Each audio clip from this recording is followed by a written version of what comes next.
Terima kasih Anda masih menyaksikan Kompas Siang, Saudara. Saya Mercy Tirayo. Naiknya pajak pertambahan nilai PPN menjadi 12% per Januari 2025 terus menuai polemik. Setelah protes muncul dari berbagai kalangan, PDI Perjuangan mengkritik kebijakan ini. Namun Partai Gerindra mengingatkan karena PDIP dulu mendukung kebijakan tersebut. Saya merekomendasikan di rapat paripurna ini mendukung Presiden Prabowo. Pertama, menunda atau bahkan membatalkan rencana kenaikan PPN 12%. Inilah interupsi anggota DPR RI, fraksi PDI Perjuangan, Rieke Diah Pitaloka, dalam rapat paripurna yang berlangsung awal Desember lalu. Aksi menolak kenaikan PPN juga terjadi di seberang Istana Merdeka pekan lalu. Ketua DPP PDIP, Deddy Sitorus, mengatakan kenaikan PPN merupakan usulan pemerintah Jokowi melalui Kementerian Keuangan. Saat itu, PDI Perjuangan menyetujui kenaikan PPN dengan asumsi kondisi ekonomi dalam negeri dan ekonomi global dalam kondisi baik. Namun saat ini, pemberlakuan PPN 12% perlu dikaji ulang karena daya beli masyarakat yang menurun. PPN 12% itu diputuskan melalui undang-undang. Undang-undang itu diusulkan oleh pemerintahan Presiden Jokowi. Pada saat yang sama, PDI Perjuangan ada di komisi itu, dan komisi itu menunjukkan PDI Perjuangan menjadi ketua panja kalau saya tidak salah. Jadi itu adalah keputusan DPR RI, bukan inisiatif Presiden, bukan inisiatif dari PDI Perjuangan. Jadi salah alamat kalau dibilang inisiatornya PDI Perjuangan, karena yang mengusulkan kenaikan itu adalah pemerintah dan melalui Kementerian Keuangan.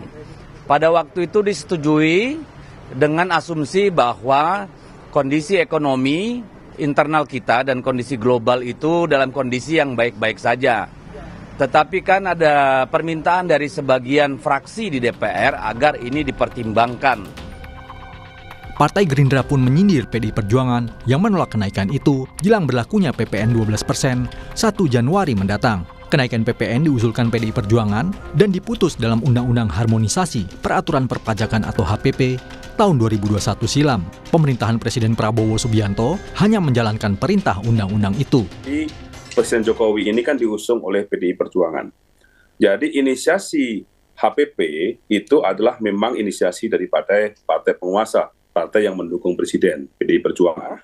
Bahwa rentang 5 dan 15 itu bisa dipakai, itu adalah kesepakatan pemerintah dan DPR, dan pemerintah membuat suatu PP untuk penyusunan RAPBN. Tahun 2025, pemerintahan Pak Prabowo itu sudah mendapatkan APBN yang sudah diketok pada zaman Pak Jokowi.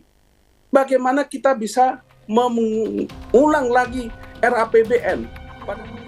Direktur Eksekutif Indonesia Political Review, Iwan Setiawan, menilai kondisi keuangan negara saat inilah yang memaksa parpol pengusung menyetujui dan menjalankan keputusan pemerintah, termasuk PPN yang naik menjadi 12%. Situasinya saat ini memang negara kita membutuhkan uang yang cepat agar menutupi defisit APBN. Itu yang pertama. Yang kedua, untuk menutupi bagaimana membayar hutang negara ini yang jatuh tempo.